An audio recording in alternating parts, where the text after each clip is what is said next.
vous ne souhaitez pas apparaître à l'enregistrement, je vous invite à éteindre vos caméras. Je vous invite aussi à couper vos micros pour éviter toutes les interférences. Vous serez amené à les rouvrir éventuellement pour les temps de questions et d'échanges qui interviendront au cours de ce webinaire. Petit rappel rapide du réseau ACR. Donc, c'est un réseau qui a été initié par l'ADEME.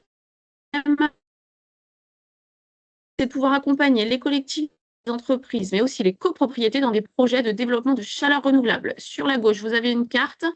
Vous voyez qu'il y a plusieurs groupements. Le groupement Grand Paris, qui regroupe un certain nombre de partenaires.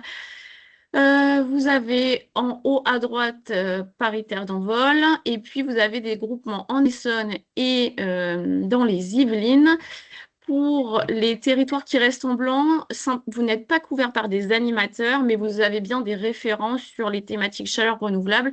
Je vous expliquerai tout à l'heure comment pouvoir les joindre. Donc, le rôle des animateurs chaleur renouvelable, c'est finalement de vous fournir un conseil de premier niveau pour pouvoir orienter les porteurs de projets, publics ou privés, sur des solutions qui soient adaptées à votre territoire. Donc, on va vous fournir gratuitement une manière note des informations sur les conseils concrets en chaleur renouvelable et notamment selon la démarche ENR choix proposée par l'ADEME. On est en capacité d'étudier des opportunités techniques et économiques de vos projets, d'informer les collectivités, les entreprises sur les réseaux de chaleur et les différentes énergies thermiques renouvelables, donc chaleur fatale, géothermie, solaire thermique, de rédiger des notes d'opportunité pour chaque type d'énergie et de réaliser un travail de suivi à vos côtés pour certains projets sur lesquels vous ressentiriez le besoin d'être accompagné. En Essonne, nous sommes tous trois connectés aujourd'hui sur l'est du département, sur communauté Paris-Saclay, communauté de communes Paris, Pays de Limours et Dourdanais en Hurepoix. C'est Thibaut, votre référent, Thibaut Rouquet, qui travaille à l'ALEC Sud parisienne. Sur l'Est, vous avez Michaela Mordray, donc c'est essentiellement sur Valdière, Val-de-Seine et Grand Paris Sud, qui est référente pour à l'ALEC West Essonne. Et sur le reste du territoire, je serai donc votre référente sur tous ces sujets. Sachez que, quel que soit le territoire d'où vous venez, vous avez le lien sur ce support qu'on vous transmettra pour accéder à un formulaire dans lequel vous pouvez renseigner directement votre projet et vous serez du coup renseigné dans une base de données et nous, on a accès directement aux projets qui concernent nos territoires. Donc, c'est comme ça vous pouvez nous solliciter. Après, vous aurez aussi... si vous avez des projets en direct, vous pouvez toujours nous solliciter par mail puisque vous avez toutes les informations ici. Je vais donc passer la parole à Monsieur Pierre Pro, qui est adjoint à la mairie d'Évry sur les sujets de transition écologique et notamment déchets, eau, énergie, et qui va aujourd'hui vous parler de la problématique, enfin pas de la problématique, mais en tout cas qui va vous parler du réseau de chaleur et de l'intérêt que ça peut avoir pour un territoire. Ah, merci. Donc, Pierre Pro, en effet, je suis un adjoint de Stéphane Baudet sur eau, énergie, déchets. Je suis également à Grand Paris Sud, délégué à l'énergie, et puis VP Osmose sur les énergies renouvelables. Donc, l'énergie, je suis tombé dedans étant, allez, pas étant bébé, mais étant jeune élu en 2020, euh, et où j'ai découvert ce qu'étaient les réseaux de chaleur. Et c'est quelque chose qui m'a passionné. J'espère vous transmettre autant de passion que j'ai sur ce sujet. Donc, je vais vous présenter mon réseau de chaleur, enfin notre réseau de chaleur à Évry-Courcouronnes, et pourquoi il nous apporte. Alors, les réseaux de chaleur, c'est déjà un outil pour la décarbonation et la maîtrise des coûts énergétiques. C'est un outil qui est un peu particulier, qui va avoir un fort CAPEX, pardon, je vais traduire Capital Expenditure, donc frais d'investissement, donc il faut beaucoup investir, mais ça a un faible Operating Expenditure, donc dépenses de fonctionnement. Et donc c'est un outil dans lequel il faut investir beaucoup pour économiser sur la durée. C'est un outil qui est bas carbone et qui est à prix maîtrisé pour l'abonné, c'est-à-dire que le prix va être plus stable et moins cher que d'autres solutions, notamment que le gaz. Et comment ça marche concrètement? Eh bien, c'est comme un réseau d'eau ou de gaz. C'est des tuyaux qui circulent sous les chaussées, sauf que ces tuyaux transportent de l'eau chaude pour un tuyau. L'eau chaude sort de la chaufferie, elle va à un bâtiment, elle livre sa chaleur, donc en livrant sa chaleur, elle se refroidit, et l'eau revient froide à la chaufferie où elle est réchauffée. Et bien entendu, pourquoi c'est un outil pour la décarbonation? Alimenter non pas une petite, ni même une maison, ni même un immeuble, mais une ville, eh bien, il y a des très grosses quantités d'énergie en jeu. Et c'est un outil qui va permettre de utiliser des sources d'énergie qui ne seraient pas utilisables sans ça. Par exemple, une géothermie, c'est de l'énergie énorme, on ne pourrait pas l'utiliser pour un bâtiment, on peut l'utiliser pour une ville. Un incinérateur de déchets, c'est pareil, on ne peut l'utiliser que pour une ville, et c'est le réseau de chaleur qui nous permet de véhiculer cette chaleur verte. Alors, le réseau de chaleur urbain de Évric pour Couronne, eh bien, il est bas carbone. Quelques chiffres dessus. Bon, il s'appelle GPSEP. GPSEP, c'est Grand Paris Sud Énergie Positive. C'est le nom de l'entreprise filiale de GPS qui l'exploite. Il délivre environ 210 gigawattheures par an. Alors ça, c'était en 2023. Donc des gigawattheures, c'est 1 milliard de wattheures, donc c'est 210 millions de kilowattheures, c'est énorme. C'est un réseau qui, sur la ville d'Évry, fait 50 km de réseau. Vous le voyez là, il y a une petite image. Donc là, je zoome sur l'image et on voit que, tiens, si je fais ça, ce réseau irrigue la ville comme un réseau d'eau, mais c'est un réseau de chauffage. Il irrigue, il alimente en chaleur environ 30 000 habitants sur les 70 000 de la ville, c'est beaucoup. Et il a une densité, la densité, j'y reviendrai. La densité, non, je vais y revenir maintenant tout de suite. La densité, c'est la quantité d'énergie qu'on délivre. C'est la quantité d'énergie qu'on délivre rapportée au nombre de kilomètres du réseau. Plus vous avez de livraison de chaleur sur un petit périmètre, plus vous aurez une densité élevée. Et puis, à contrario, si vous livrez peu de chaleur et que vous êtes en milieu rural avec des très longs tuyaux, et la densité est plus faible. Et la densité, forcément, elle va impacter le coût d'exploitation et la rentabilité du réseau. Le taux d'ENR, il est de 77%. Bah, vous voyez que c'est quand même beaucoup. 77% de chaleur verte, ce qui veut dire que 23% de gaz. Il est du coup classé. Quand on dit qu'un réseau est classé, c'est un classement écologique. Et ce classement écologique donne le droit à une TVA réduite, ce qui est un avantage économique pour les abonnés, qui grâce à ça vont payer moins. Et aujourd'hui, il est géré en DSP. Donc on voit le plan de la ville, le plan du réseau, et puis ici en dessous, c'est une photo de la chaufferie avec des locaux qui contiennent des chaufferies gaz pour l'appoint et le secours. Et puis là, on voit la tête de forage qui était présente quand on a foré le doublet de géothermie au Dogger. Donc ça, c'était une photo, bien sûr, du chantier. La tourelle de forage a aujourd'hui disparu. Alors, ce réseau, il contient des ENR, des énergies renouvelables. Il est notamment raccordé à l'incinérateur de déchets de Vers-le-Grand, qui draine les déchets du département de l'Essonne, on peut dire, hein. Il y a une conduite de 7 km qui amène la chaleur de cet incinérateur vers le centre du réseau. Et la chaleur de cet incinérateur, on l'a à 18 euros à peu près le mégawattheure. Ça fait 1,8 centimes d'euros le kilowattheure si on rapporte à une unité qui est plus commune pour nous autres particuliers. À côté du prix de gaz que nous, particuliers, on paye 100 euros le mégawattheure, c'est vraiment pas cher du tout. Donc c'est une énergie verte et pas chère. La géothermie, donc là on a une belle photo de la tourelle de forage. On va sur la nappe du Dogger qui est à 1,6 km sous terre, donc c'est des investissements qui sont chers. C'était 20 millions le forage, 20 millions d'euros, hein. On a aussi des pompes à chaleur qui étaient incluses dans ces 20 millions d'ailleurs, pour remonter la chaleur au-dessus de 70 degrés, la faire passer de 70 à 85 degrés, qui est la température de l'eau dans le réseau l'hiver.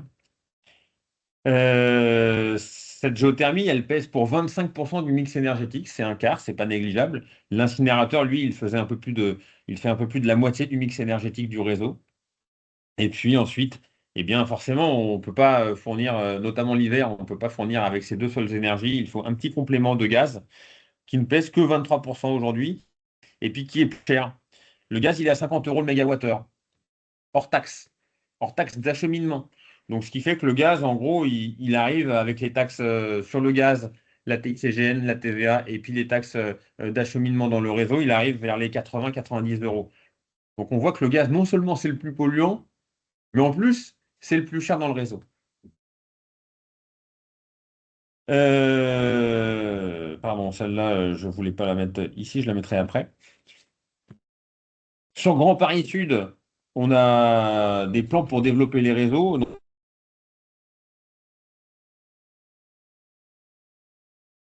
il y a le réseau à Grigny, il y a un réseau très important basé sur la géothermie. Et puis à Ris, il y a des petits réseaux qui vont être déployés aussi par la SER, qui est une SP, une société publique locale qui gère la géothermie de Grigny. Il y a bien sûr le réseau de dont je vous ai parlé, il y a un petit réseau à Bondouf, et puis on développe aussi les réseaux, on en développe un gros à Corbeil-Essonnes, et puis on développera des petits réseaux un peu partout ailleurs. L'avantage de ces réseaux, je l'ai dit, c'est l'avantage sur les énergies renouvelables, mais c'est aussi un avantage pour les abonnés. Les abonnés, la chaleur du réseau de chaleur, le prix moyen, aujourd'hui, je ne l'ai pas marqué sur cette slide-là, mais le prix moyen, il est aux alentours de 100 euros le mégawattheure. Et 100 euros le mégawattheure, eh bien, c'est le coût total de la chaleur facturée à l'usager. Et 100 euros le mégawattheure, eh bien, c'est à peu près le coût de la facture gaz qu'auraient ces abonnés. Alors on va dire, mais c'est pas moins cher que le gaz. Et c'est ce que des fois les abonnés nous disent, mais vous n'êtes pas moins cher que le gaz. Eh bien, si on est moins cher que le gaz, parce que dans cette facture, il y a tout. Il y a la fourniture de l'énergie, mais il y a aussi l'entretien du réseau, il y a aussi l'entretien des sous-stations. Les sous-stations, ce sont les échangeurs qui vont faire l'interface entre le réseau public de chaleur et le réseau interne qui va alimenter les radiateurs dans chaque logement. Et donc, cette sous-station, elle appartient au réseau et elle est entretenue dans le réseau. Et donc, le coût d'entretien de cette sous-station est inclus dans les 100 euros le mégawattheure. Quand vous êtes au gaz, quand une copro est au gaz, elle a 100 euros de gaz, 100 euros par mégawattheure de gaz, plus le chauffagiste pour la chaudière, plus le changement de la chaudière tous les 25 ans. Et ça fait une moyenne qui est plutôt estimée par l'association Amorce, qui est une association référente en la matière, estimée à entre 130 et 140 euros le mégawattheure. Donc, sur la durée, le réseau de chaleur, non seulement il est plus vert, mais il est aussi plus écologique et moins cher pour l'abonné. Il y a eu une époque, les habitants m'en parlent encore. Le réseau de chaleur jusqu'en 2017 était plus cher. Et puis, bah, avec la nouvelle DSP, il est devenu moins cher. Et donc, les habitants en sont contents, en sont conscients aussi. Et les nouveaux abonnés, bah, ça permet aussi d'aller chercher des nouveaux abonnés pour verdir la ville. Voilà ce que je pouvais dire en présentation rapide sur le réseau de chaleur d'Evry Courcouronnes et puis bah, ceux qu'on développe aussi à Grand Paris Sud. Du coup, on peut peut-être faire une première pause pour les questions qui auraient attrait au réseau de la ville d'Evry. Est-ce qu'il y a des questions? Alors, s'il y en a, vous pouvez soit ouvrir votre micro, soit si c'est compliqué, peut-être nous mettre un message dans la conversation, mais pour l'instant, il n'y a rien. Et si personne se manifeste, c'est que tout est très clair et qu'on va pouvoir passer à la deuxième partie. Personne. Ok. Super. Génial. Je vais faire mentir. Je vais vous faire mentir une Ah, seconde. C'est une petite question. Quelle est la nature enfin, le statut de la société GPSEP? GPSEP, donc en fait, c'est une filiale, j'avais dit Grand Paris Sud, mais c'est une filiale de Dalkia. Le réseau est géré en DSP, donc en délégation de service public. Ce qui veut dire que, et cette délégation de service public arrivée à échéance en 2017, elle a été renouvelée donc en 2017. Elle a été gagnée par la société Dalkia, qui a créé une filiale. Et la filiale de Dalkia qui exploite le réseau en DSP, c'est GPSEP. D'accord, donc, Donc GPSEP. donc c'est une société, enfin Dalkia est actionnaire à 100% de cette société. Oui, tout à fait. D'accord. Alors, évidemment, c'est une situation assez classique dans les réseaux de chaleur, mais c'est quand même la situation d'Evry-Courcouronnes, parce que il y a d'autres modèles, hein. J'ai parlé de Grigny. Grigny est exploité en quasi-régie par la SPL Serre. Et la Serre est une société publique locale. Donc, l'actionnariat de la Serre est 100% public. Et cette SPL exploite pour le compte de Grigny, de Viry, de ses actionnaires, leur réseau de chaleur. C'est un des autres modèles. Et enfin, il y a un troisième modèle qui est la régie directe. Et donc, Grand Paris Sud, par exemple, exploite en régie directe le réseau de Mondouf, qui est ici. Donc là, c'est l'agglomération Grand Paris Sud qui l'exploite en régie directe. Il y a un modèle qui est peu répandu, qui est la CEMOP. Je ne vais pas en parler, mais c'est quelque chose qui est possible. C'est un mixte entre, c'est une société qui contient des actionnaires publics et des actionnaires privés, qui est un mixte. Ok, merci beaucoup. Merci à vous pour cette question. Est-ce que ça en amène d'autres? A priori, non. Eh ben, je vous propose peut-être, donc là, vous avez vu le réseau d'Evry, mais peut-être les questions qui se cachent derrière ça, c'est quels sont les leviers en tant que territoire, soit pour développer un réseau existant, soit pour créer un réseau, et peut-être quelles difficultés on peut rencontrer et comment les contourner. Oui, oui, oui. Alors, bon, j'aurais peut-être dû séparer en deux slides, pardon, Non, ça c'est pas répond à grave, deux, il n'y deux a pas questions, mais de... les données qui sont, je vais commencer par la colonne de droite du coup, parce que c'est un peu ça qui répond à la question. Les données qui sont dimensionnantes pour un réseau de chaleur, la première, c'est la densité. Dès qu'on va tirer des tuyaux, un tuyau, ça coûte à peu près 1 à 2 millions d'euros du kilomètre. Donc c'est très cher, c'est ça qui est le plus cher dans le réseau de chaleur. Et donc il faut avoir plutôt des bâtiments qui sont ramassés dans un petit périmètre et puis des bâtiments qui consomment beaucoup, des bâtiments sur plusieurs niveaux typiquement. On n'arrive pas aujourd'hui à alimenter des lotissements technico-économiquement, ça ne marche pas. Par contre, il y a des réseaux de chaleur dans des petits villages. Si vous avez l'école, la mairie, les services techniques, et puis un gros bâtiment, une petite industrie, un EHPAD, quelque chose comme ça, et qui sont ramassés dans 300 mètres de périmètre, eh bien, il y a des petits villages de 500 habitants avec leur réseau de chaleur. Mais parce que le réseau est dense, il est sur peu de surface et il a beaucoup de conso. Ensuite, ce qui dimensionne la faisabilité du réseau, c'est est-ce que c'est des logements qui consomment beaucoup? Des logements anciens qui sont mal isolés, bah, ils consomment beaucoup. Donc, on va tout de suite rentabiliser le réseau puisqu'on va économiser beaucoup de gaz. Et comme on est moins cher que le gaz à l'usage, on va économiser beaucoup de gaz et donc on aura beaucoup d'argent pour amortir même des investissements élevés. Dans le neuf, eh bien, il y a moins de consommation, donc c'est plus compliqué. L'avantage du neuf, c'est que par contre, qu'en général, ça va être un quartier qu'on construit. Et comme on construit le quartier, ce sera moins cher de tirer les tuyaux dans un quartier neuf que dans un quartier ancien. Donc ça se fait aussi très bien dans du neuf. En plus, il y a autre chose, c'est que... Non, j'ai bien après, pardon. Le potentiel ENR, le potentiel d'énergie renouvelable, ça, c'est la clé. Il faut avoir une ENR à exploiter parce que sinon, si on le chauffe au gaz, ça n'a aucun intérêt. On sera aussi polluant que du gaz, on ne fera pas moins cher que le gaz. Donc, c'est important d'avoir de l'ENR. L'ENR, ça peut être du bois, ça peut être de la géothermie peu profonde, de la géothermie de surface. Il y a différentes nappes dans différents endroits de la région parisienne. Ça peut être un incinérateur de déchets, ça peut être de la chaleur fatale d'une industrie qui est sur place. Ça peut être, bah là j'ai un peu tout listé. Mix. Et c'est en général un mix. Et c'est en général un mix. Ça, c'est les trois paramètres qui sont importants pour créer un réseau de chaleur. Après, les difficultés, il n'y a pas de difficulté d'acceptation par la population.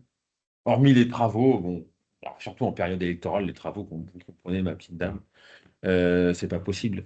Mais bon, hormis ça, c'est bien accepté. Il y a quand même un enjeu. L'enjeu, il est qu'il y ait des clients qui se raccordent. Il est d'avoir des abonnés. Et donc, ça, l'enjeu, ça va être d'aller convaincre les copros, une à une, de délibérer démocratiquement dans leur AG pour rejoindre le réseau. Et c'est là que ça devient compliqué parce que c'est de la politique de terrain. C'est avoir l'exploitant qui va rencontrer les syndics. Et puis, des fois, ça va mal se passer parce que il y a un président de copro, il y a un syndic, il y a un conseil syndical qui n'est pas convaincu. Euh, et, donc, les élus peuvent là servir de la médiation pour expliquer les choses, pour expliquer aussi le point de vue municipal, montrer que bah, c'est une entreprise privée qui exploite, mais c'est pas pour son propre compte. C'est parce qu'on est tous convaincus, chiffre à l'appui, que c'est bon pour tout le monde.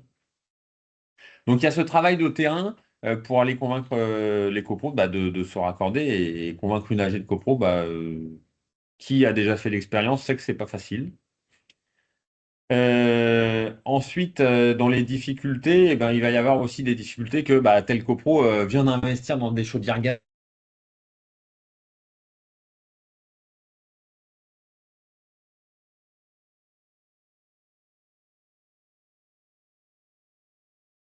On a plus le son. Sur la dernière phrase, on n'a pas entendu Pierre. On va voir. Ah, on m'a perdu. On m'entend toujours? Là, c'est bon? Ouais, C'est bon, merci. Très c'est bien. revenu. Donc voilà, j'ai fait un peu le tour des difficultés qu'on peut avoir, mais il y a des difficultés, il y a des contraintes sur le territoire, la densité, les consommations, le potentiel de NR, et puis après, il y a le travail humain d'expliquer bah, aux personnes à raccorder qu'il est bon pour elles et bon pour le collectif de se raccorder. Après, politiquement aussi, entre élus, en général, c'est quelque chose qui fait assez consensus, hein. C'est, Ça passe bien entre élus. On arrive en général à se mettre d'accord là-dessus. C'est pas ça qui va faire polémique. Pas souvent. Est-ce que ces informations amènent des questions de la part de nos participants?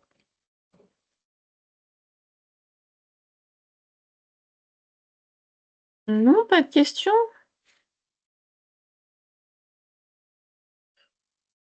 De passer aux acteurs. Allons-y, passons aux acteurs. Alors, évidemment, le premier niveau d'acteur pour vous, bah, ce sera le réseau des ACR et puis des ALEC, bah, je leur remercie d'ailleurs d'avoir organisé ce webinaire. Ce sera le premier niveau pour vous renseigner. Il y a plusieurs acteurs sur le territoire. Il y a le SMOIS. Alors, bon, je ne les ai pas classés par ordre d'importance, hein, excusez-moi, hein, j'ai pas de susceptibilité. Il y a le SMOIS, qui est un syndicat d'énergie sur l'Essonne, qui travaille avec l'association Amorce. L'association Amorce, c'est une association qui s'est créée il y a une quarantaine d'années sur les sujets eau, énergie, déchets. Et initialement, ils étaient sur les réseaux de chaleur. Ils sont très, très forts là-dedans. Et on a mis en place des études d'opportunité où les villes peuvent venir nous voir et puis on va étudier très rapidement, en 1 à 2 journées de travail, et ça va prendre quelques semaines, la ville en question qui nous demande. Et puis on va juger rapidement s'il y a du potentiel très fort, s'il n'y a pas de potentiel du tout, ou si bah, c'est tangent, ce serait bien de faire des études, ça paraît faisable, mais il faudrait confirmer. Donc voilà, ça vous donne un résultat sur 3 niveaux qui vous permet de vous positionner. Est-ce qu'il faut que je fonce absolument parce que c'est un enjeu très très important? Est-ce qu'il faut se poser la question et faire plus d'études ou est-ce qu'il faut abandonner l'affaire? Ensuite, la compétence, souvent en Essonne, mais pas toujours, elle est chez les agglomérations qui ont la compétence ENR, donc ce sera souvent eux qui seront à la manœuvre. Il y aura les acteurs privés qui seront là pour soit en tant que bureau d'études, soit pour exploiter en DSP ou juste en exploitant une structure publique. Et puis, il y a un acteur qui est tout jeune. L'acteur, il est tout jeune, il est né cet été. C'est la SEM Essonne Énergie. Et SN Énergie, il n'est pas exclu qu'elle se positionne en tant qu'opérateur et accompagnant sur ces thématiques-là. Moi, je verrais ça d'un bon œil, d'avoir un acteur public, parce que c'est quand même important d'avoir un acteur public qui, ça permet d'établir de la confiance aussi. On sait que l'acteur public, il ne sera pas là pour uniquement faire le plus gros chiffre d'affaires et la plus grosse marge sur le dos des habitants. Donc moi, ça me paraîtra utile d'avoir cet acteur-là. Et puis, bah oui, voilà, vous avez toujours les ALEC qui sont un conseiller neutre et assez indépendant sur toutes les questions. Alors, on arrive à la fin de la présentation. Est-ce qu'il y a des questions maintenant que vous avez un peu un visuel global du sujet? C'est votre dernière chance. S'il y a des questions, c'est maintenant. Des choses à dire. Je n'en doute pas. Il vous reste 15 minutes, donc s'il n'y a pas de questions, vous pouvez y aller. Alors moi, j'ai une petite question en passant. Oui, vas-y. Parmi les acteurs, est-ce qu'on peut, enfin, comment, le cas échéant, vous positionnez le CIPEREC, par exemple? Est-ce que Oui, ça vous paraît alors un le acteur CIPEREC est pertinent? Alors, moi, je ne suis pas en maîtrise complète le de la CIPEREC est compétence du CIPEREC. C'est vrai qu'il est sur tous les sujets d'énergie renouvelable, un petit peu de manière similaire au SMOIS. On peut aussi citer le CIGEF. Là, j'ai pas clairement le périmètre de son action, mais effectivement, c'est un acteur au niveau énergétique qui est assez important. Sur les réseaux de chaleur, je ne saurais pas vous dire. Il se positionne sur d'autres ENR de manière sûre. Mais c'est fort probable. Après, on peut entamer, enfin, nous, avec notre casquette ACR, on peut aussi faire ce lien s'il y a besoin de reprendre la main, de les questionner, de voir quel montage ou quelle manière, enfin, quel mode d'intervention on peut prévoir avec eux, si c'est pertinent ou pas sur le sujet des réseaux de chaleur. C'est tout à fait, on peut se positionner et faire le lien en tout cas, s'il y a besoin. Et en tout cas, le Et- CIPEREC est présent sur le territoire au travers de la SER, parce que le CIPEREC est le premier actionnaire de la SER, c'est l'actionnaire majoritaire. Et donc, la SER développe un périmètre qui part, allez, le sud-est de la SER, c'est Grigny-Viry, l'ouest, ça va jusqu'à Sainte-Geneviève-des-Bois, et puis le nord, ça va jusqu'à presque Juvisy ou Savigny-sur-Orge. Après, donc, je ne sais pas si il sera pertinent qu'ils s'investissent dans le territoire au travers de la SER ou en direct. Ça, c'est des questions, je ne vais pas parler à leur place. Et est-ce que le SMOIS participe des fois à l'actionnariat de structures gérant des réseaux de chaleur? Il y a une antériorité en la matière ou c'est plus vraiment sur le volet préalable au projet, type étude La volonté d'opportunité, de comme vous l'avez s'investir indiqué? ni en ingénierie, ni en capital, alors en capital peut-être, sur des réseaux de chaleur. Nous, on va se positionner au small juste sur les études d'opportunité pour semer la graine, un peu comme. Mais pour l'instant, la volonté du small, c'est d'en rester là. On est le bon copain qui vous conseille des bons conseils techniques et financiers qui sont utiles, mais on n'ira pas plus loin sur ces réseaux. On va beaucoup sur le photovoltaïque, sur l'isolation, sur les économies d'énergie, mais on n'ira pas sur les réseaux de chaleur. D'accord, Après, entendu. le CIPEREC a des marchés ou des accords cadres, je sais pas, un peu comme le CIGEF, avec parfois plus euh, pardon, excusez-moi, sur le volet études de faisabilité, en fait, avec une liste de partenaires qui peuvent réaliser ces études via les accords cadres. Entendu. Et puis, comme vous donniez l'exemple de la S2ER, je crois savoir que le CPREC, en effet, contribue ou prend part dans la création d'un certain nombre de structures juridiques porteuses de réseaux de chaleur, Oui, notamment par géothermie profonde. oui, oui. Eux, c'est vraiment leur cœur de cible, hein, cœur de métier. Enfin, l'un de leurs cœurs de métier. Ok, bah merci de ces explications en tout cas. Alors, je vois une main levée. Oui, merci. Proponez. Je- oui, Je vous invite à... Allez. merci. J'ai noté au début de l'intervention que dans les les différents réseaux de chaleur urbains, On a un il y petit... avait et la géothermie Vous m'entendez? Ouais. Il y avait et la Ça On a eu une géothermie. coupure au début. Ah, je recommence. J'ai cru comprendre au début de l'intervention que dans le cadre des réseaux de chaleur, il y avait deux sources, soit la géothermie, soit les incinérateurs. Comment, sur un territoire, enfin, quels sont les Euh, critères qui dimensionnent telle ou telle source sur un territoire? alors, il n'y a pas que ça, il y a aussi éventuellement la biomasse. Et puis, il peut y avoir la chaleur fatale d'une usine qui est dans le coin. Mais ce qui dimensionne, en fait, c'est la disponibilité. Si vous avez un incinérateur de déchets à côté, bah, il faut absolument l'utiliser. Si vous avez une usine de semi-conducteurs comme à Corbeil qui produit de la chaleur fatale, il faut l'utiliser. Si vous êtes dans la zone de l'Île-de-France où le Dogger est accessible et essentiel pour exploiter toute cette chaleur, alors là, il faut plutôt être une ville qu'un village d'ailleurs, parce que c'est des grosses quantités d'énergie, il faut aller sur le Dogger. Et puis, si on n'a rien de tout ça, eh bien, il faut envisager de la biomasse. Et la biomasse, on va essayer de la réserver uniquement à ces cas-là qui n'ont pas d'autres moyens de subsistance. D'ailleurs, l'ADEME propose un outil qui s'appelle ENR,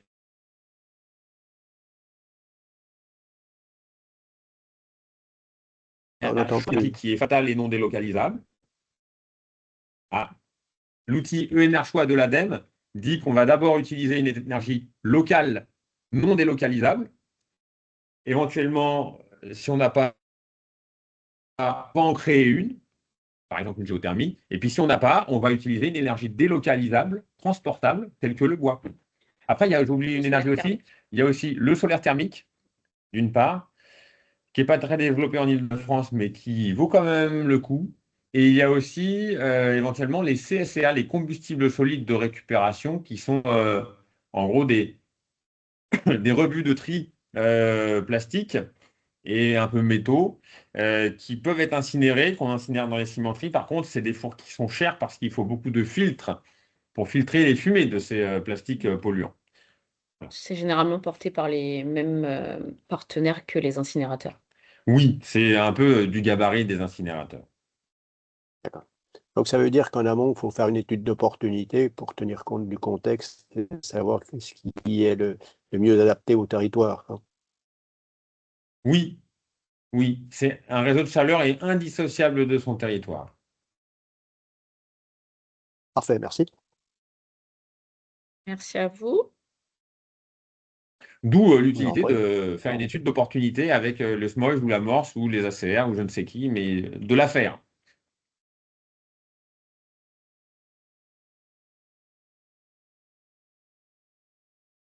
Est-ce qu'il y a d'autres questions?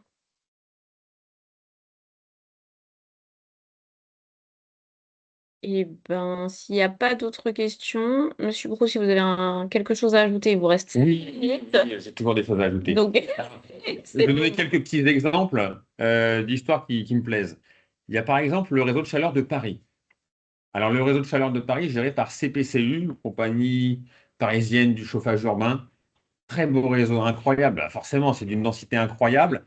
C'est des bâtiments qui ne peuvent pas être isolés. Les bâtiments haussmanniens, on ne peut pas les isoler par l'extérieur. Ce serait une catastrophe. Par l'intérieur, ça enlève des mètres carrés. C'est catastrophique pour les propriétaires. À 10 000 euros le mètre carré, vous pensez. Euh, Faire des travaux dans les rues de Paris, c'est une plaie, vous vous imaginez bien. Et donc, c'est quand même un formidable outil malgré tout ça. Et moi, ma grande tristesse, c'est de voir qu'il n'alimente qu'à peine un quart des bâtiments de Paris. Et donc, là, aujourd'hui, la ville de Paris a quand même pris ça en compte, renouvelle son marché et va booster les déploiements pour booster les raccordements. Mais là, ils ont besoin, bah, leur problématique maintenant, c'est le besoin d'avoir de l'ENR, de l'énergie renouvelable. Donc, c'est un réseau énorme, des problématiques énormes, mais quelque chose de très vertueux. À l'opposé, à l'association Amorce, eh bien, il y a un petit village qui s'appelle Tramail, dont le maire a été pendant longtemps Michel Maillat. Et le maire de Tramail, dans les années, tout début des années 2000, se dit je vais faire mon réseau de chaleur. Tramail, ça doit être 500 habitants. Et il se dit bah, je vais faire mon réseau de chaleur. C'est dans les Alpes, je crois. Je regarde quels sont les bâtiments municipaux. Là, il y a une grosse ferme. Là, il y a l'école, là il y a la mairie, là il y a l'église. Allez, on raccorde tout ça. Le tracé du réseau doit faire 500 mètres. Il le fait. Réseau biomasse, géré en régie. Et c'est sorti. C'est sorti. Et donc, je dis cela pour dire que et les grosses villes et les petites villes peuvent trouver un avantage au réseau de chaleur. Quand on a fait l'étude d'opportunité Osmoise, on a pris une dizaine de villes. Sur la dizaine de villes, il y avait 3 villes sur lesquelles, bon, les amis, là, il faut vraiment que vous sortiez ce réseau. Il est crucial, il sera rentable, il sera pas cher pour les habitants, il va économiser des milliers de tonnes de gaz. Je dis des milliers de tonnes de gaz. Je ne sais pas si tout le monde s'imagine ce que c'est qu'un kilo de gaz. Hein, pas très bien. Je suis Hein. pas sûre, oui. Bon, une tonne de gaz, on s'imagine encore moins. Des milliers de tonnes de gaz, c'est énorme. Donc, il y en avait 3 des communes sur les 10 pour lesquelles c'était vraiment important. Il y en avait 3 sur lesquelles, bon, bah non, vous êtes trop petit, il n'y a pas la densité, il n'y a pas de gros bâtiments, bon, ça ne sert à rien. Merci d'être venu. Mais il fallait le faire, comme ça, vous savez au moins. Et puis, bah, il y en avait quand même 4 pour lesquels bah, ça devrait être possible. Allez-y, lancez-vous dans des études. Donc c'est important d'étudier ça, c'est important de découvrir et c'est important du coup de savoir pourquoi on va le faire. Merci Je vais m'arrêter là. Oui, merci beaucoup, Monsieur Pro.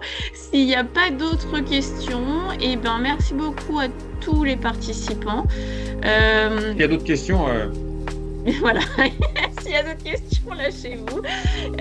Sinon, de toute façon, vous n'hésitez pas. Nous, on va vous transmettre les documents qui vous ont été présentés. Vous aurez les liens vers le webinaire. Et on reste évidemment à votre disposition, soit via le lien sur Grist qui est dans la présentation, soit directement par mail avec mes collègues Thibaut et Michaela. Donc n'hésitez pas à reprendre contact avec nous si vous avez une idée en tête mais que vous ne savez pas exactement comment prendre le problème. On est à votre disposition. Merci beaucoup à tous. Merci, bonne journée. Bonne journée. Merci, au revoir. Merci, Bonne au revoir, bonne journée. journée. au revoir.